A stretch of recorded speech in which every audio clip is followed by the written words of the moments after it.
ರಾಜ್ಯ ಬಿಜೆಪಿಯಲ್ಲಿ ಮನೆಯೊಂದು ಮೂರು ಬಾಗಿಲು ಅನ್ನೋದು ಮುಚ್ಚಿಟ್ಟಿರೋ ವಿಚಾರ ಏನೂ ಅಲ್ಲ.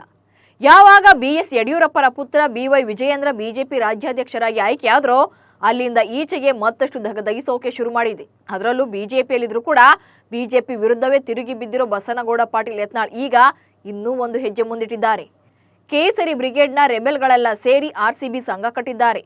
ಅಷ್ಟಕ್ಕೂ ಏನಿದು RCB ಸಂಘ? ಯಾರೆಲ್ಲ ಇದ್ದಾರೆ? ಇವರ ಉದ್ದೇಶ ಏನು? ಕಮಲ ಕೋಟೆಯಲ್ಲಿ ಎದ್ದಿರೋ ಕಂಪನ ಎಂಥದ್ದು ಅನ್ನೋದನ್ನೇ ಹೇಳ್ತೇನೆ ನೋಡಿ. ರಾಜ್ಯ ಬಿಜೆಪಿಯ ಪ್ರಶ್ನಾತೀತ ನಾಯಕ ಅಂತಾನೆ ಕರೆಸಿಕೊಳ್ಳೋ ಮಾಜಿ CM BS ಯಡಿಯೂರಪ್ಪರ ಬದ್ಧ ವೈರಿ ಶಾಸಕ ಬಸನಗೌಡ ಪಾಟೀಲ್ ಯತ್ನಾಳ್. ಕಳೆದ ಬಿಜೆಪಿ ಸರ್ಕಾರದಲ್ಲಿ ಸಚಿವಗಿರಿ ಸಿಗಲಿಲ್ಲ.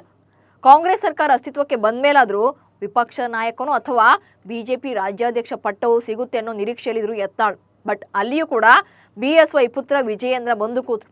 ಹೀಗಾಗಿ ಖುದ್ದು ಹೋಗಿದ್ದ ಯತ್ನಾಳ್ ಮತ್ತೊಬ್ಬ ರೆಬೆಲ್ ಲೀಡರ್ KS ಈಶ್ವರಪ್ಪ ಜೊತೆ ಸೇರಿ ರಾಯಣ್ಣ ಚೆನ್ನಮ್ಮ ಬ್ರಿಗೇಡ್ ಅಂತ ಹೊಸ ಸಂಘಟನೆ ಶುರು ಮಾಡಿದ್ದಾರೆ. ಈ ಹಿಂದೆ ಈಶ್ವರಪ್ಪನವರು ಪ್ರಾರಂಭ ಮಾಡಿದ್ದ ರಾಯಣ್ಣ ಬ್ರಿಗೇಡ್ ಅವರಿಗೆ ರಾಜಕೀಯವಾಗಿ ಶಕ್ತಿ ತುಂಬಿತ್ತು. ಕೇವಲ ಕುರುಬ ಸಮುದಾಯಕ್ಕೆ ಸೀಮಿತವಾಗಿದ್ದ ರಾಯಣ್ಣ ಬ್ರಿಗೇಡ್ ಜೊತೆಗೆ ಇದೀಗ ಉತ್ತರ ಕರ್ನಾಟಕ ಭಾಗದ ಪ್ರಭಾವಿ ಪಂಚಮಸಾಲಿ ಸಮುದಾಯ ಕೂಡ ಜೊತೆಯಾಗಿದೆ. ಸಂಗೊಳ್ಳಿ ರಾಯಣ್ಣ ಬ್ರಿಗೇಡ್ ಜೊತೆಗೆ ರಾಣಿ ಚೆನ್ನಮ್ಮ ಬ್ರಿಗೇಡ್ ಕಟ್ಟೋಕೆ ಈಶ್ವರಪ್ಪ ಹಾಗೆ ಯತ್ನಾಳ್ ಪ್ಲಾನ್ ಮಾಡಿದ್ದಾರೆ. ಅಕ್ಟೋಬರ್ 20ರಂದು ಬಾಗಲಕೋಟೆಯಲ್ಲಿ ನಡೆಯುವ ಸಂಘಟನೆಯ ಸಭೆಯಲ್ಲಿ ಈ ಕುರಿತು ಅಧಿಕೃತ ಘೋಷಣೆಯಾಗುವ ಸಾಧ್ಯತೆ ಇದೆ. ಮತ್ತೊಂದು ಕಡೆ ಬಿಜೆಪಿ ರಾಜ್ಯಾಧ್ಯಕ್ಷ BY ವಿಜಯೇಂದ್ರ ನೇತೃತ್ವದಲ್ಲಿ ಕೋರ್ ಕಮಿಟಿ ಸಭೆ ನಡೆದಿದ್ದು ಅತೃಪ್ತ ನಡೆ. ಪಕ್ಷದಿಂದ ಉಚ್ಚಾಟಿತಗೊಂಡ ಈಶ್ವರಪ್ಪಗೆ ಯತ್ನಾಳ್ ಬೆಂಬಲದ ಬಗ್ಗೆ ಕೂಡ ಚರ್ಚೆ ನಡೆದಿದೆ. ಚೆನ್ನಮ್ಮ ರಾಯಣ್ಣ ಬ್ರಿಗೇಡ್ ಮಾಡುವ ವಿಚಾರದಲ್ಲಿ ಶಿವಮೊಗ್ಗದಲ್ಲಿ ಮಾತನಾಡಿದ ಈಶ್ವರಪ್ಪ ಅವರು ಯತ್ನಾಳ್ ನನ್ನನ್ನು CM ಮಾಡೋದಾಗಿ ಹೇಳಿದ್ದಾರೆ. ಇದಕ್ಕೆ ಅಭಿನಂದನೆ ಸಲ್ಲಿಸ್ತೇನೆ ಎಂದಿದ್ದಾರೆ.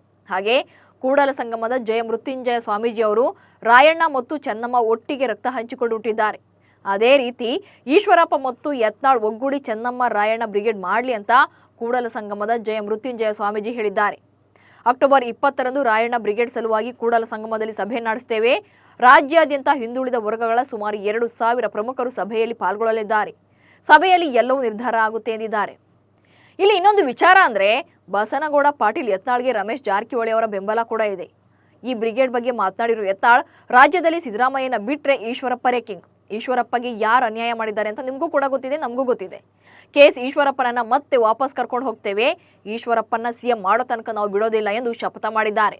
ಇದೇ ವೇಳೆ BSY ಮತ್ತು ವಿಜಯೇಂದ್ರ ವಿರುದ್ಧ ಕಿಡಿಕಾರಿರೋ ಯತ್ನಾಳ್ ಯಾರು ಹಿಂದೂ ಪರವಾಗಿ ಮಾತನಾಡ್ತಾರೆ ಅವರು ಟಾರ್ಗೆಟ್ ಆಗ್ತಾರೆ.